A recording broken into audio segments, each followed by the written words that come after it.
Muy bien, siguiendo con la temática de edificaré mi iglesia, que es la temática de este mes, hoy vamos a hablar acerca de los 4 privilegios que tenemos como iglesia del Señor. 4 privilegios que tenemos como iglesia del Señor, y a eso le vamos a añadir que esos 4 privilegios nos demandan una responsabilidad. Así que el título de la enseñanza de hoy, del tema Edificaré mi iglesia, es 4 privilegios y una responsabilidad.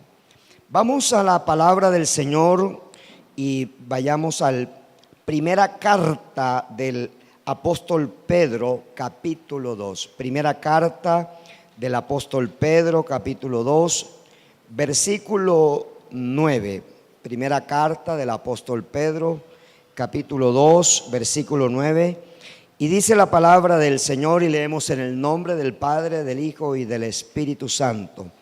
Mas vosotros sois linaje escogido, real sacerdocio, nación santa, pueblo adquirido por Dios, para que anunciéis las virtudes de aquel que os llamó de las tinieblas a su luz admirable. Versículo 10. Vosotros que en otro tiempo no erais pueblo, pero que ahora sois pueblo de Dios, que en otro tiempo no habíais alcanzado misericordia, pero ahora habéis alcanzado misericordia. Inclinemos nuestro rostro y oremos al Señor. Padre, gracias por tu infinito amor hacia nosotros.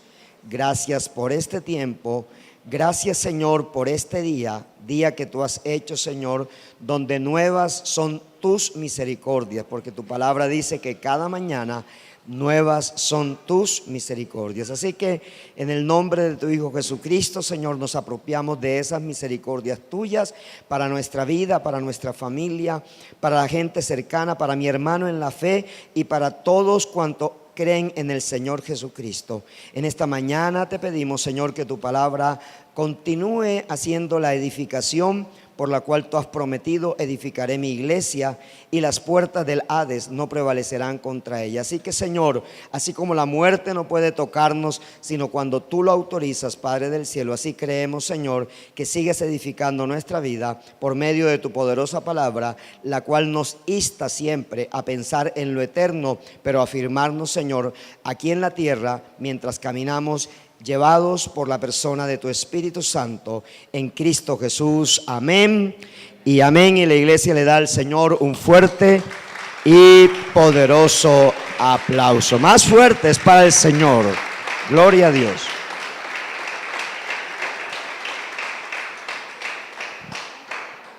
Pienso que el apóstol Pedro hizo un paréntesis con estos 2 versículos, porque él viene en el capítulo 2, desde el versículo 4, él viene tocando el tema acerca de el sacerdocio de la iglesia. La iglesia como los nuevos sacerdotes del Señor. Si nos hemos tomado el tiempo de leer Hebreos en estos días, hoy estamos en Hebreos 9 y 10, pero los primeros 8 capítulos de Hebreos habla acerca del sumo sacerdocio de Cristo, es decir, Cristo como el sumo sacerdote. Y es muy hermoso porque sabemos que si hay un sumo sacerdote, quiere decir que se requieren sacerdotes. Y Pedro nos habla entonces, ya que no existe o ya no existe, de acuerdo a Hebreos, sumos sacerdotes, porque ahora hay un sumo sacerdote que ya no es de la línea de Aarón, sino que ahora es de la línea de Melquisedec, según el orden de Dios, ¿cierto? Según el orden de Dios, Jesús es el nuevo sumo sacerdote según esa línea de Melquisedec, que no tiene origen, no tiene papá, no tiene mamá, no se sabe cuándo nació, ni la Biblia tampoco registra cuándo murió, ¿cierto? Es una es una analogía que hace el escritor a los hebreos y nos acerca a que por tener un sumo sacerdote en los cielos ya podemos entrar confiadamente al trono de la gracia. Pero el apóstol Pedro nos está hablando acerca de acercarnos a Él. ¿Quién es Él? Cristo. Dice allá en el versículo 4 que Él es piedra viva, esa piedra desechada ciertamente por los hombres, mas para Dios escogida y preciosa. Y dice también en el 5, vosotros también como piedras vivas, sed edificados como casa espiritual y sacerdocio santo, para ofrecer sacrificios espirituales aceptables a Dios por medio de Jesucristo. Y aquí hay algo interesante y hay algo muy profundo para saber nuestros privilegios como iglesia del Señor. Es que recordemos que cuando Jesús le dijo a Pedro, y ahora te digo, Simón, hijo de Jonás, que esta palabra no te la ha dicho ni Padre, no te la ha dicho ni sangre ni carne, sino mi Padre que está en los cielos. Y a ti te digo que tú eres Pedro, y sobre esta roca edificaré mi iglesia. Siempre se ha tratado de afirmar que únicamente la roca es la declaración de Pedro, pero la palabra que se usa en el griego es la palabra cefas, que es la misma palabra roca o pequeña roca. Y la declaración también está invitando a Pedro como el símbolo de la iglesia en ese momento. Pedro no es el fundador de la iglesia, como dicen nuestros primos católicos. Pedro simplemente se levantó allí y él hizo una declaración de poder acerca de quién es Cristo. Tú eres el Cristo, el Hijo del Dios viviente. Y cuando Pedro escribe su primera carta, él hace dos analogías importantes. Habla del gran Cefas, que es la piedra viva, que es Cristo, en el versículo 4, pero en el versículo 5 dice que nosotros somos piedras vivas. ¿Qué quiere decir? Esto es muy importante entenderlo. Cristo se funde con su iglesia, o sea, Cristo se une a su iglesia y Cristo se funde con su iglesia, y lo que es Cristo somos nosotros. Ahora, ¿por medio de quién? Por medio de la persona del Espíritu Santo. Es a través del Espíritu Santo que Él se está fundiendo. Cristo está en los cielos, pero Cristo al mismo tiempo, en la persona del Espíritu Santo, está aquí en la tierra. Y nos dice que somos piedras vivas y por lo tanto debemos ser edificados como casa espiritual. ¿Por qué es importante? Porque realmente no puede haber sacerdocio si no hay una casa espiritual. O sea, si no hay una casa espiritual, no puede haber sacerdocio. Así que la invitación del apóstol Pedro es que como iglesia nosotros primero nos edifiquemos como una casa espiritual. En otras palabras, en un lugar donde Dios pueda habitar. El apóstol Pablo lo dice de manera más sencilla en el capítulo 6 de su primera carta a los Corintios, y él dice que nosotros somos el templo del Espíritu Santo, y es la misma expresión que está usando el apóstol Pedro, pero dicho de otras palabras. El apóstol Pablo nos dice: vosotros sois templo del Espíritu Santo, indicando que nuestro cuerpo, y con nuestro cuerpo no podemos hacer lo que queramos. O sea, a mí me extraña que un cristiano se tatúe. ¿Por qué? Porque es que no es su cuerpo, no le pertenece. Y a mí me extraña que un cristiano use lo que le provoque, o que una mujer cristiana se vista de una manera que puede provocar, quiera o no, al sexo opuesto. O me extraña que realmente nosotros queramos hacer con nuestro cuerpo lo que deseemos, cuando la invitación de la palabra de Dios es que a que seamos casa espiritual. Y luego de ser casa espiritual podemos ser sacerdocio santo. Es decir, que el sacerdocio es el resultado de primero ser casa espiritual. Y la casa espiritual es el resultado de primero ser piedra viva. Y la piedra viva es el resultado de estar inmerso o tener inmerso a la verdadera piedra o a la gran roca que es el Señor Jesucristo. Amén. No sé si estoy tratando de colocar el fundamento de la enseñanza. Entonces, Cristo es esa piedra viva, la cual en el versículo 6 el apóstol Pedro dice que es la principal piedra del ángulo, escogida, preciosa, y el que creyere en él no será avergonzado. Entonces, aquí hay una clave, es que la iglesia está sostenida sobre la piedra angular que es Cristo. Es decir, esa piedra angular sostiene la iglesia. En estos días, o ayer, y de manera especial he estado en contacto con personas que estuvieron mucho tiempo en la iglesia y servían en el templo, y servían en el lugar donde se congregaban, y con dolor veía en mi corazón que cualquier cosita que sucedió en la iglesia los sacó. Y decía yo, ¿sobre qué fundamento están soportados? ¿Sí? La iglesia, la comunidad no es la iglesia perfecta. Si alguno quiere vivir en la iglesia perfecta, tiene que pedirle a Dios que se lo lleve para que entre al cielo y allá se encontrará con los demás hermanos y ahí encuentra la iglesia perfecta.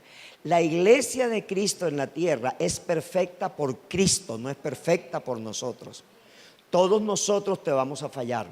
No hay uno de nosotros que no te vaya a fallar. Todos nos vamos a equivocar.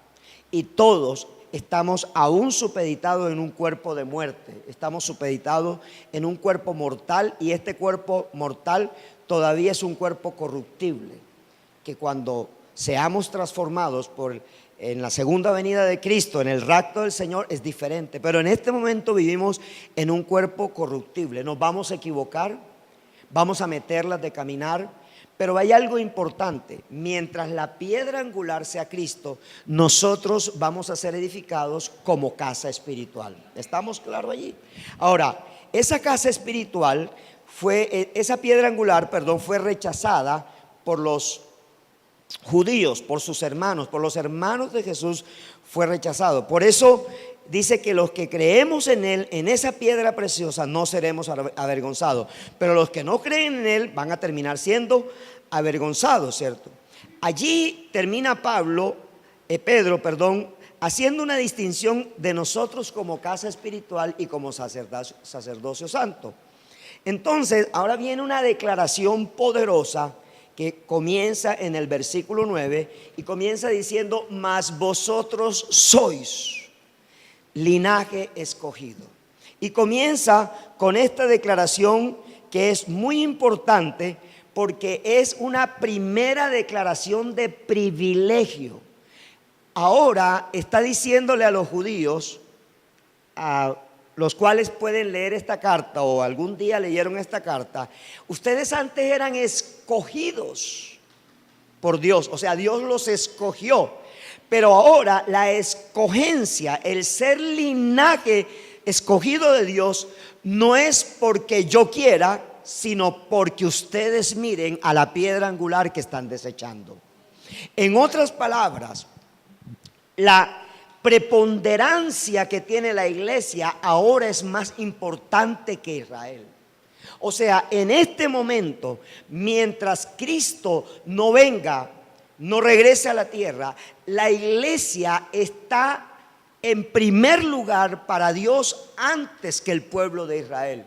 El pueblo de Israel es un pueblo amado por Dios, pero ese pueblo, aunque es amado por Dios, hasta que no vea y reconozca a Cristo, no va a tener los privilegios que hoy tenemos como iglesia nosotros. Quiero que capte ese mensaje. ¿Por qué? Porque a partir de entender que somos linaje escogido, entonces nuestra vida es diferente. Nuestra vida ya no está ligada a los conceptos del mundo. Nosotros ya no caminamos como el mundo camina, no pensamos como el mundo piensa, no obramos como el mundo obra, sino que ahora tenemos el gen de Cristo en nosotros. Es el gen de Jesús el que ahora nos domina a nosotros. Es el gen de Jesús el que ahora entra a nosotros. Por eso, nadie puede ser parte de la iglesia si primero no ha experimentado un encuentro cara a cara con Jesús. O sea, nadie puede decir, yo puedo ir a un templo, pero no soy de la iglesia, hasta que no tenga un genuino encuentro con Jesús. Hay gente que dice, me gusta ir a tu iglesia, pero no eres de la iglesia. O sea, puede que venga y puede que en alguna de esas venidas el Espíritu Santo le toque, porque la semilla de Dios nunca regresa a él vacía. Amén. Pero hasta cuando esa línea hereditaria con Jesús no se certifique a través del nuevo nacimiento, yo no puedo hacer parte de ese linaje escogido. Hay una promesa que Dios le dio a Abraham en Génesis capítulo 12, versículo 2 al 3. Y ahí en Génesis 12, 2 al 3, Dios, dentro de las 4 promesas que le entrega a Abraham, le dice, en ti serán benditas todas las naciones de la tierra. En ti serán benditas todas las naciones de la tierra. De manera que como iglesia nosotros no somos el resultado del azar, o es otra opción que Dios dispuso para crear otro pueblo. Nosotros como iglesia somos el resultado de una promesa. En ti serán benditas todas las naciones de la tierra. Quiere decir que en el corazón de Dios ya existíamos. O sea, nosotros no nacemos porque Cristo viene. Recuerde que Cristo fue escogido como nuestro Salvador desde antes de la fundación del mundo. O sea, Cristo no fue escogido como nuestro Salvador como un plan B de Dios, porque entre otras Dios no tiene plan B. Porque si Dios tuviera plan B, entonces no tuviera omnisciencia, y Él todo lo conoce. Él sabía que el hombre iba a fallar. Él sabía que aunque lo iba a crear iba a fallar, pero él no tenía plan B. Antes de que el hombre fallara, ya Jesucristo había decidido ser el Salvador del mundo. Entonces es importante entenderlo, porque cuando Dios le da la promesa a Abraham, en ti serán benditas todas las naciones de la tierra, estaba pensando en nosotros los gentiles, que haríamos parte de la familia de Dios. Ahora, cuando leemos las genealogías en el libro de los Reyes o en Génesis, siempre se hace mención a una línea paterna de la persona.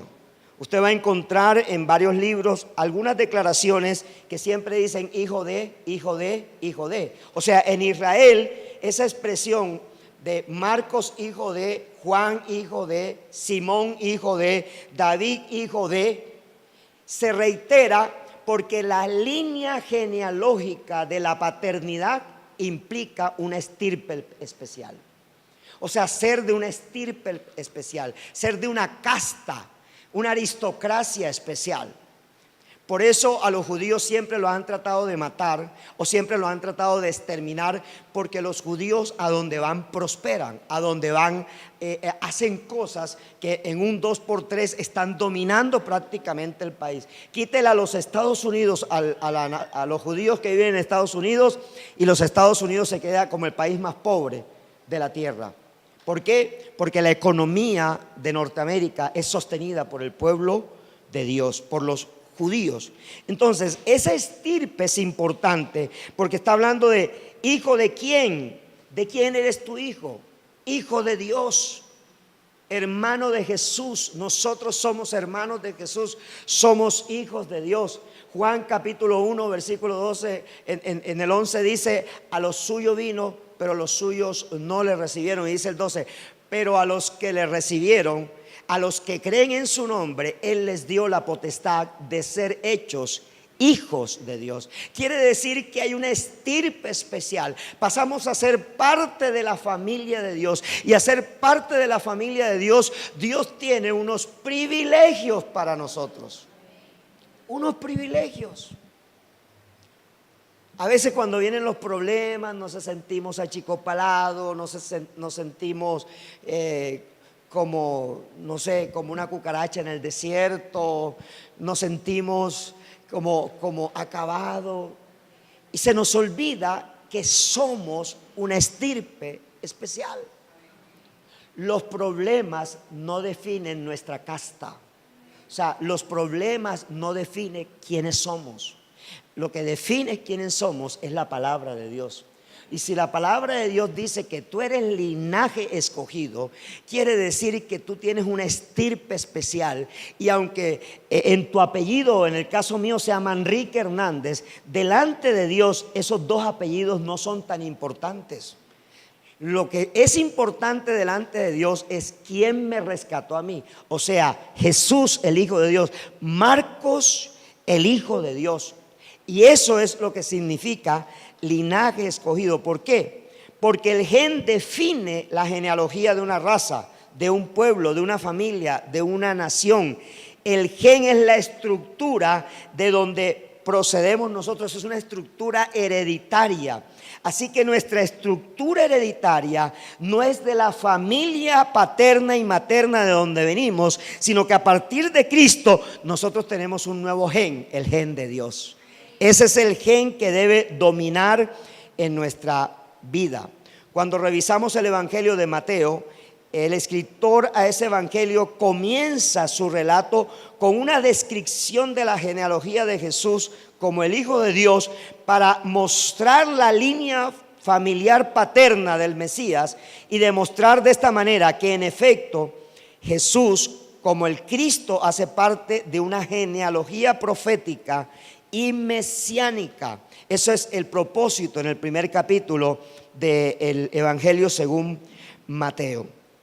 Así que cuando Pedro describe que nosotros somos linaje escogido, lo que él está diciendo es que este es un privilegio, podría decir yo, es el primer privilegio que tenemos como iglesia, ser de una estirpe especial.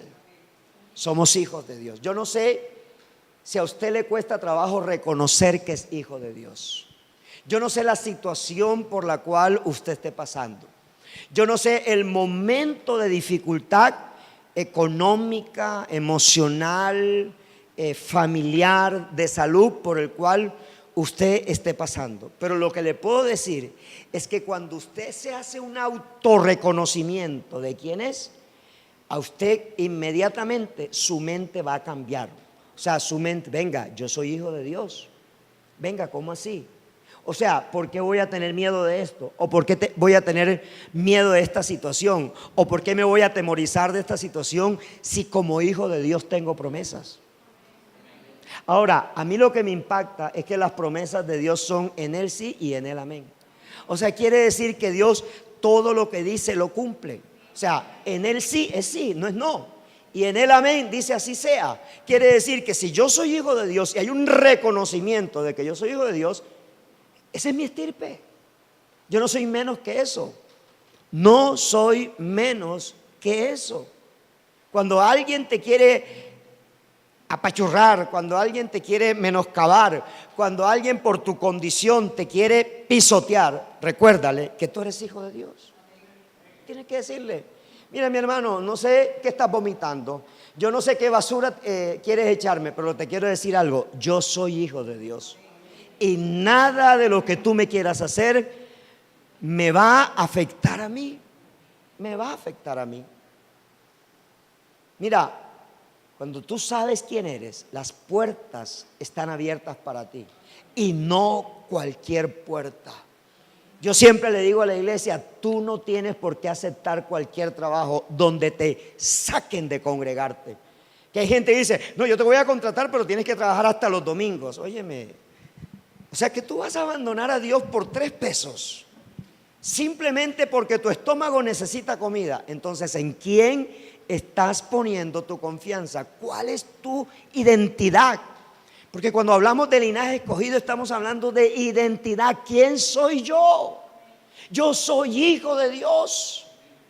Y como hijo de Dios, mi Padre tiene respuesta para todas mis necesidades.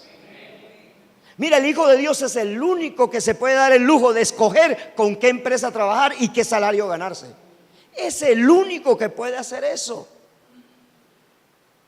Por eso cuando a ti te ofrecen un trabajo en donde te tienen que apartar de congregarte con tu comunidad los domingos, eso no viene de Dios. Ese trabajo no viene de Dios, sencillamente porque te está separando de la fuente directa de tu bendición, que es Dios y su palabra. Es estarte desconectando de Dios y de su palabra. Ahora, ¿qué quiero decirte? Que cuando Pedro está diciendo que tú eres linaje escogido, está diciéndote: iglesia, tú tienes rango abolengo. ¿Sí sabe qué es rango abolengo? Eres de la aristocracia, eres de lo pupi. O sea, eres de lo pupi. Rango abolengo es alguien, es decir, eso se le dice a los reyes, a los príncipes. A los príncipes se dice Luis, hijo del rey Arturo, es un hombre de rango abolengo, es decir, que tiene altura. Que las puertas todas se le abren por el título que tiene, pero no tanto por el título, sino por de quién es hijo. Y cuando la iglesia dice, cuando la palabra dice el linaje escogido, óyeme, tú no naciste para recibir la basura que el mundo te quiere ofrecer. Tú tienes el derecho de escoger con quién trabajar, qué hacer, cuánto ganarte, y no escoger lo primero que te ofrezcan, porque sencillamente tú tienes rango abolengo. Amén. Eres estirpe especial, eres una raza única, eres un pueblo o una nación que está revestida de una ropa especial y costosa, que es lino fino. Los reyes, los príncipes no se visten de cualquier manera. La palabra linaje viene de lino, y el lino es la tela más fina con la cual se puede vestir una persona. Aunque el lino se arrugue, ¿sabe qué? ¿Sabe por qué se arruga el lino? Porque es especial y quiere hacerse notar. Yo no sé por qué la gente quiere planchar el lino. El lino no se debe planchar, porque el lino está diseñado para que se arrugue apenas te lo pongas. Pero es un indicador de ser una tela especial. Y de ahí es donde está diciendo el apóstol Pedro: linaje. Está diciendo, viene de una línea, de una tela especial. Ha sido hecho con un material especial. ¿Sabe cómo se llama ese material? La sangre de Cristo. Ese es el material con que nosotros hemos sido hechos. Así que siéntete feliz al saber que Dios mismo ha incluido tu nombre en una línea santa escogida. Por eso hay un libro de la vida. Por eso hay un libro de la vida. Y en ese libro está escrito tu nombre. Y en ese libro, ¿sabe quién lo escribe directamente? Jesucristo escribe el nombre tuyo. Y allá yo no estoy escrito como Marcos, no sé cómo me llamo, porque dice que cuando Él venga, Él me entregará mi nombre en una piedrecita blanca, y ahí está escrito mi nombre y me lo entrega directamente en mis manos. Eso dice la Escritura. Contigo va a pasar lo mismo. La segunda declaración de privilegio que el apóstol Pedro hace, dice que la iglesia es real sacerdocio. Real sacerdocio. En el Antiguo Testamento, los sacerdotes eran designados de la tribu de Leví y tenían 3 deberes esenciales. El primero, servirle al Señor en el santuario. El segundo, enseñar la ley al pueblo. Y el tercero, consultar a Dios por el pueblo. Es decir, ellos iban a Dios en el nombre del pueblo, pero ellos venían al pueblo en el nombre de Dios. Esta función es cumplida hoy día por Cristo y por la iglesia, que tiene el deber de interceder y clamar a Dios a favor de los creyentes y de los perdidos. Jesucristo, nuestro sumo sacerdote, con el derramamiento de su sangre en la cruz, no solo libró al mundo del pecado, sino que rasgó el velo que nos permite llegar ahora directamente al Padre. Mediante ese acto de redención, el príncipe hijo de Dios y rey comenzó en la tierra un reino de reales sacerdotes, de los cuales tú y yo hacemos parte desde que reconocemos a Jesucristo como el Señor y el Salvador de nuestra vida. Jesús nos escogió para declarar la voluntad de Dios a la humanidad. Nos hizo reyes y sacerdotes para Dios, su Padre, según dice Apocalipsis 1:6. Entiende esto, iglesia. Si eres casa espiritual, eres sacerdote, pero no eres cualquier sacerdote. Dice que eres real sacerdote. Ahora, ¿por qué usa la palabra real? Porque primero usó la palabra linaje. Si somos de una estirpe especial, no podemos ser cualquier sacerdote. O sea, somos unos sacerdotes especiales, limpiados, comprados a precio de sangre por la vida de Jesucristo. El sacerdocio nuestro es un sacerdocio que se caracteriza, iglesia, se caracteriza por tener la palabra de Dios en nuestra boca. Por eso Jesús dijo a sus discípulos: si ustedes no hablan, las piedras hablarán por vosotros, pero mi nombre seguirá siendo glorificado. Así que, iglesia, si eres de un linaje especial, también eres un sacerdote real. Eres un sacerdote verdadero. Que Dios no me escucha. No puedes decir eso, porque Dios escucha a sus hijos.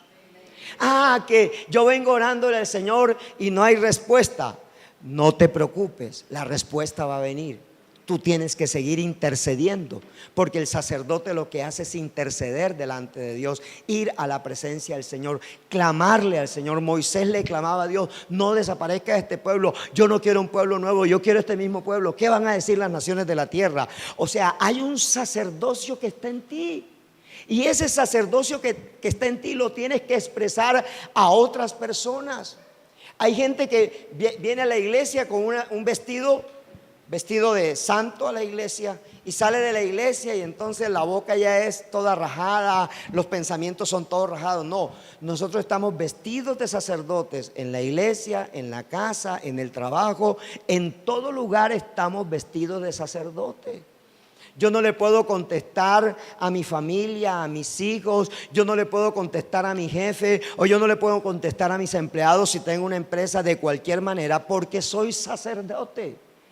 La gente, mira, mucha gente no viene a la iglesia o no se une a la iglesia porque sencillamente nuestro testimonio no es de un sacerdote. O sea, no tenemos un testimonio genuinamente cristiano. Entonces tenemos un problema financiero y nos desesperamos, y entonces estamos pensando en cómo se soluciona en vez de ir a la presencia del Señor. Todo se resuelve con oración. Mira, la vida cristiana comienza con oración y la vida cristiana termina con oración. Nuestra vida siempre debe estar ceñida a la oración. Somos una casta especial, somos sacerdotes. Ese sacerdocio ya reemplaza a la línea de Aarón. Ya nosotros no somos de la línea de Aarón, ahora venimos de la línea de Jesús, y Jesús es de la tribu de Judá. Ser sacerdote delante de Dios por medio de nuestra intercesión en favor de la iglesia misma, delante de los hombres, tanto de los que hacen parte del cuerpo de Cristo como aquellos pecadores que no han tenido la oportunidad de escuchar el mensaje del Evangelio y el privilegio de recibir a Cristo como el Señor y Salvador de su vida. Próximo domingo, con el favor del Señor, voy a pasarle lo que el médico de Mara Paola le dijo, creo que ayer o el viernes, no sé, el día que tuvieron la reunión de revisión, y le mostró todos los órganos que le quitó del cáncer. O sea, la parte que le quitó del hígado, la parte que le quitó del vaso, que se lo quitó todo, la parte que le quitó todo el estómago que le fue quitado. Y él decía estas palabras: cuando ella entró al quirófano, yo estaba seguro que ella se me moría en el quirófano, que las probabilidades eran más altas de muerte que de vida. Y cuando ella terminó la operación, 4 horas duró la operación, ella abrió los ojos y saludó al doctor. Inmediatamente él terminó de coser el último chuzazo ese y colocarle el hilo quirúrgico, ella abrió los ojos y saludó al doctor y dijo: doctor, ¿ya terminó? Y él se quedó asombrado. La recuperación de ella debía durar 4 meses en la clínica. ¿Y sabe cuánto duró? 2 semanas. Ella hace 2 semanas está en su casa, está en la casa de su mamá. Y ella envió un audio que no me da tiempo hoy de pasarlo. Y hay unas fotografías y hay unas imágenes que ella quiere que la iglesia vea. Y lo tremendo de esto, ¿sabe qué es? Es que la ciencia, el mismo médico le dice a James y a ella: esto solamente lo pudo haber hecho Dios, su fe ha funcionado. son las palabras del médico. Su fe ha funcionado.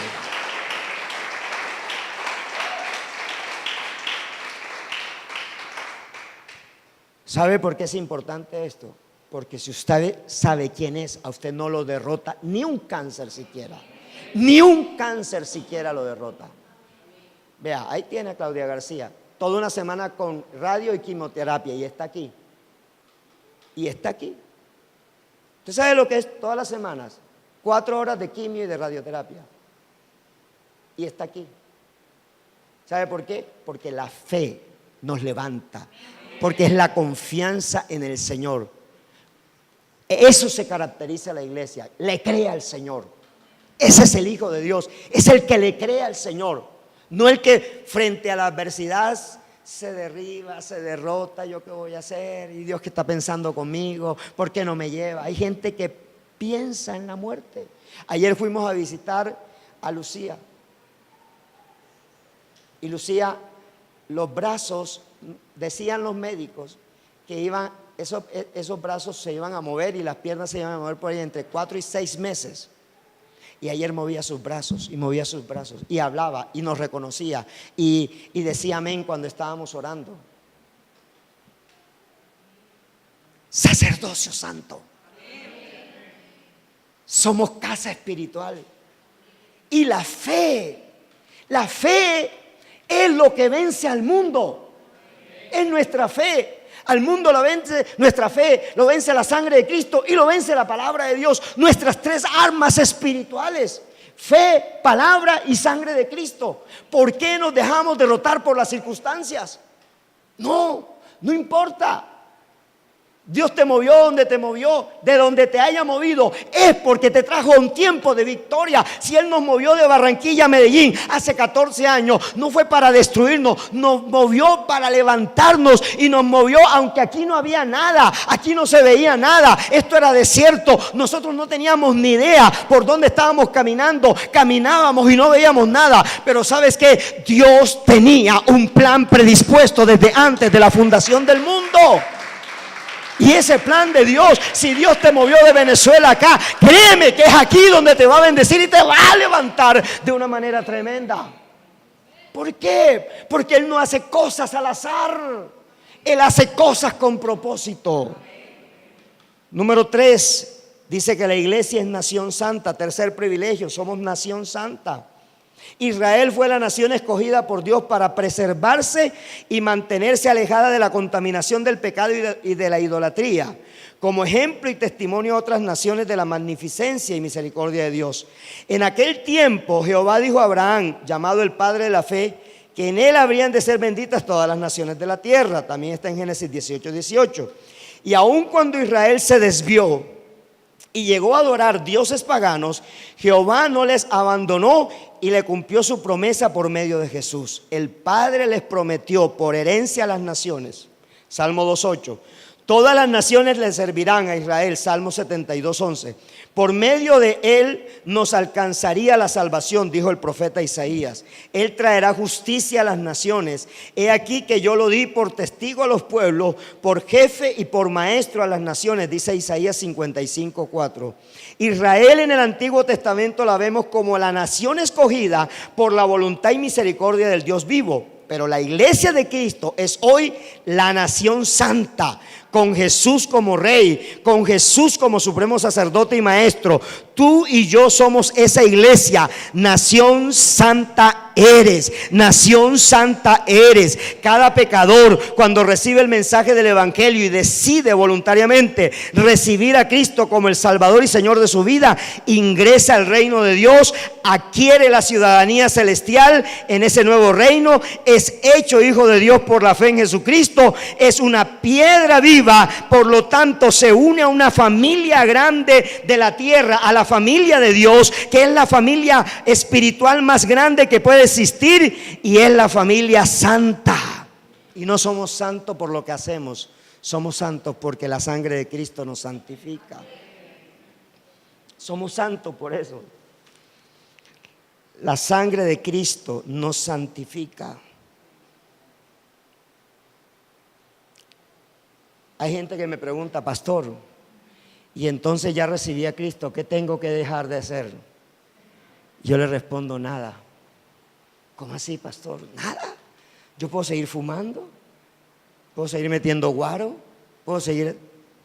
Nada. Porque si tú prohíbes, el Espíritu Santo no está dentro de esa persona. Pero cuando tú dejas que el Espíritu Santo quite y limpie, esa persona experimenta santificación. Y al experimentar santificación, su vida se va pareciendo a la de Jesús. El que nos compró nos perfecciona. Mira lo que dice el apóstol Pablo: el que comenzó la buena obra en vosotros, la perfeccionará hasta el día de Cristo. O sea que siempre Él la va a estar perfeccionando. Yo creo que yo era más mentiroso que Pinocho. Yo no sé por qué no me crecía la nariz.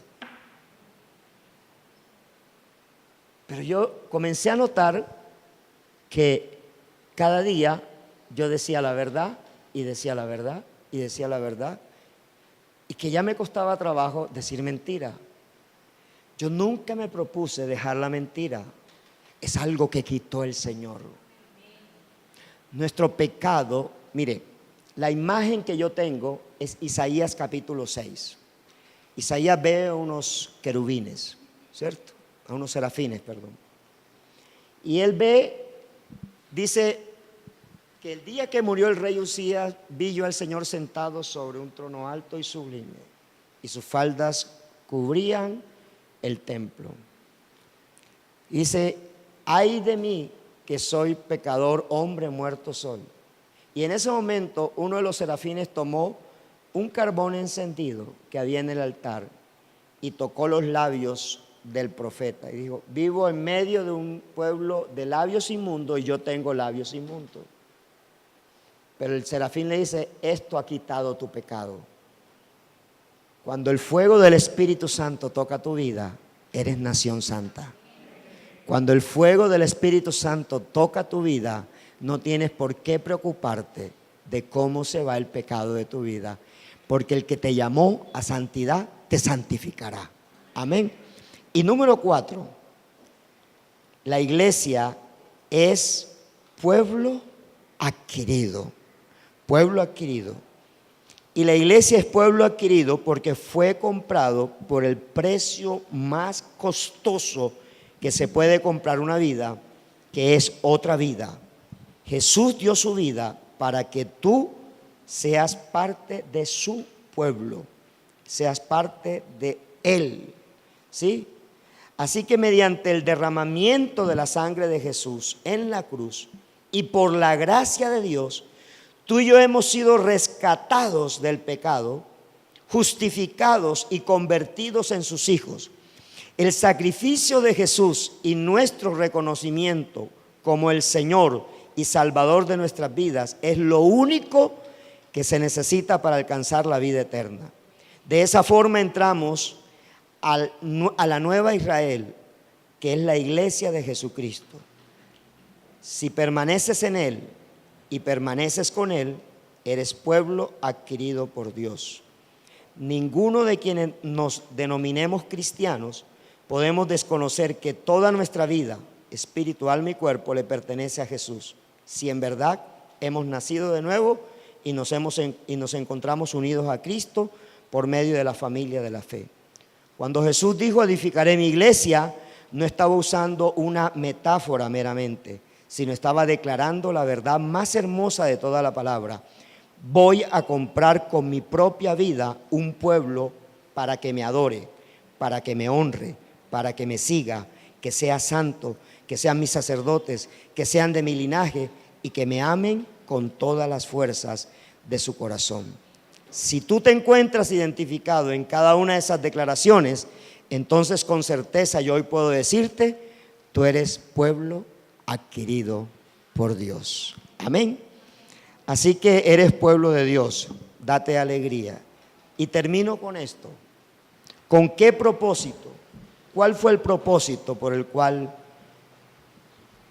Jesús pagó con su sangre el precio por adquirirnos y hacernos linaje escogido, real sacerdocio, nación santa, pueblo adquirido con él. Y dice el versículo 9, parte B: para que anunciéis las virtudes de aquel que os llamó de las tinieblas a su luz admirable. Y mira lo que dice Pedro en el 10: vosotros que en otro tiempo no erais pueblo, pero que ahora sois pueblo de Dios, que en otro tiempo no habíais alcanzado misericordia, pero ahora habéis alcanzado misericordia. ¿Qué le sucede a una persona que estaba perdida? Póngale usted 1 mes, 2 meses, póngale 2 meses. ¿Qué pasa con una persona cuando la encuentran?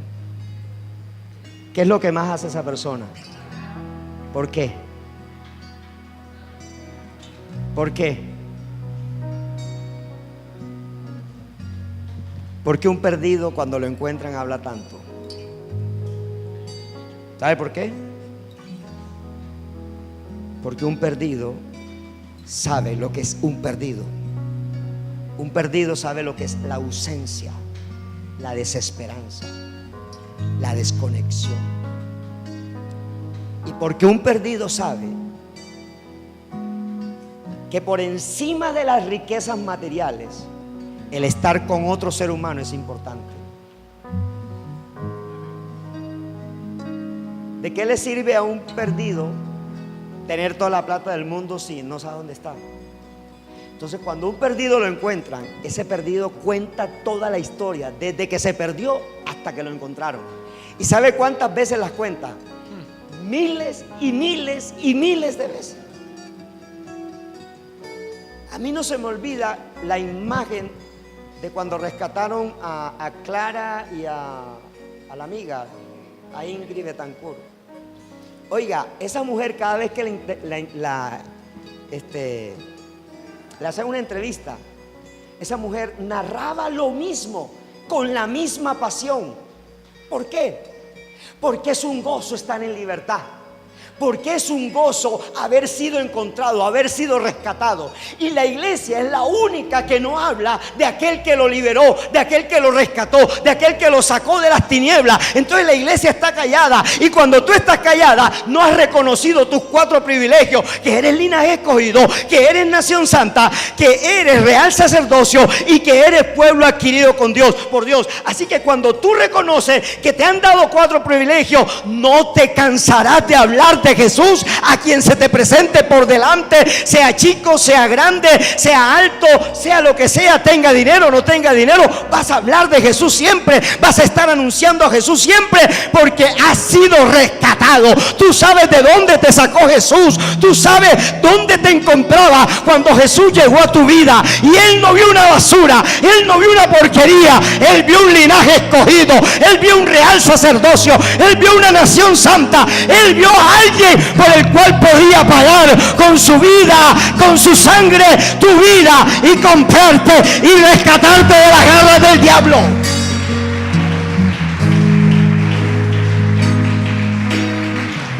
Y cuando alguien sabe eso, habla más que perdido encontrado.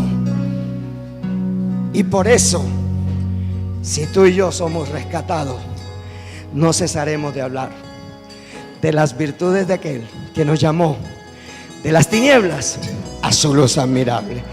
Dale un fuerte aplauso al Señor. Padre, te alabamos. Padre, te bendecimos. Señor, gracias. 4 privilegios nos has dado, Señor, para cumplir la más grande de las responsabilidades: ir y hacer discípulos a todas las naciones, bautizándolos en el nombre del Padre y del Hijo y del Espíritu Santo. Amén y amén. Dale un fuerte aplauso al Señor.